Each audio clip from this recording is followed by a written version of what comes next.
Now, these are very challenging times in the life of our nation. But everywhere I go, I'm more encouraged every day that help is on the way. We have only begun to fight because we are on a mission to keep the state of Florida free and to save our great country. So will the Republican Party look to the past or to the future for its next presidential candidate? Well, two of the future potential candidates are out stumping, as you've been reporting, for their fellow Republicans. As you saw, former Vice President Mike Pence and Florida Governor Ron DeSantis mentioned as likely to run. So what are their strengths and what are their weaknesses as potential nominees? Lauren Wright is here. She is an esteemed political scientist at Princeton University. So, Lauren, usually a vice president would be the heir apparent and the nominee. I mean, you think of Al Gore, Walter Mondale, George H.W. Bush, not to mention President Biden to, VP to President Obama. So what do you see playing out this time? Well, vice presidents loom large in the collective American political psyche. They're very well known. If they're lucky, like George H.W. Bush, they're closely associated with the popular policies of their predecessors. And they have executive experience, but they don't win that often, Eric. Only 6 former vice presidents actually have run and won the White House. Twice that many have run and either lost at the primary or the general stage. And so Vice President Pence has that big problem, but the much bigger one is that he's really alienated these 2 very large constituencies in the Republican Party. There's the diehard Trump, that sector that really does not like Mike Pence. They still falsely believe the 2020 election was stolen.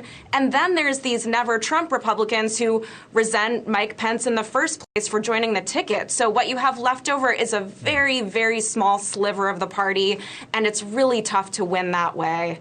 The former vice president out in Arizona, as you reported, campaigning for ropes. And here's what he tweeted, trying to look to the future. And I'll ask, is this enough? Can he move the ball? This is what he tweeted, quote, "If the Republican Party allows itself to be consumed by yesterday's grievances, we will lose. But if we come together, keep our eye on the ball and focus on the future, we won't just win the next election, we'll change the course of American history for generations." And speaking of Arizona, he said, quote, "Some people want this election to be about the past, but elections are always about the future. Democrats would love nothing more than for Republicans to take our eye off the ball and focus on days gone by." So, Professor, I guess the question is it enough for him to talk about the issues to try to move it forward to get support to his side? Well, I completely think he's accurate in everything in that tweet. The problem is he's not the only Trump alternative. There's Ron DeSantis, who is surging in absolutely every poll. In some polls, like New Hampshire, for instance, or even Florida, he's completely closed the gap with Trump, or he's leading. And so Pence, in all of these polls, has been either a slight or a distant third. And then there's candidates that we're not even anticipating yet. And so there is a big appetite among Republicans for a non-Trump candidate to run, but there's a lot of options. Yeah, we just saw the reaction that Governor DeSantis had in his speech in Tampa. What are his strengths, do you think, going into potential running for the nomination? Well, what some people say is he has a Trump style without the controversy, but I prefer to look at the polling numbers, and he's very, very strong in those. And you have to remember, he has not even launched a campaign yet. And so in these polls that we're talking about, this is just among people who know who these candidates are. Of course, Trump has a huge advantage.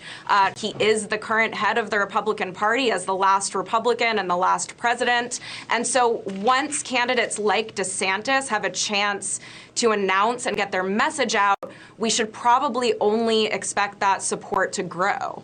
And in terms of that support, what do they have to do in order to try and contrast each other from each other? I mean, how do they do that while trying to envision a new, bold vision for the future?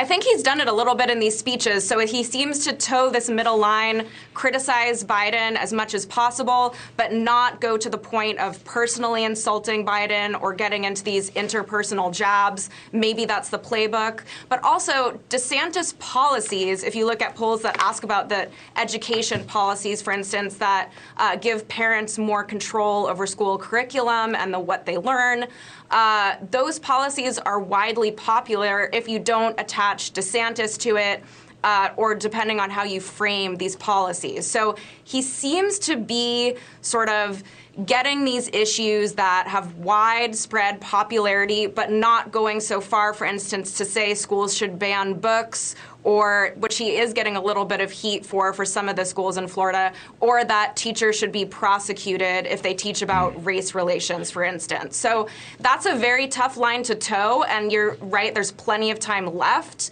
So there's plenty of time to make mistakes, too. And finally, you've written a book called Star Power, American Democracy in the Age of the Celebrity Candidate. And let me just pick up one point you just said. Ron DeSantis he's an incumbent, he's in office now, so he has an ability to react to issues and enact them that Mike Pence does not have. Would that then give DeSantis a potential edge? I think it does, absolutely. And so he's made headlines by criticizing Biden and avoiding criticizing Trump. But if he's on a debate stage with Donald Trump and Mike Pence, which seems to be growing more likely every day, he is going to have no choice but to step away from just bashing Biden and to attack these other Republican presidential hopefuls, perhaps. All right, it's going to be interesting. It is just beginning. Oh, yeah. Professor it will. It is. We'll talk a lot about this over the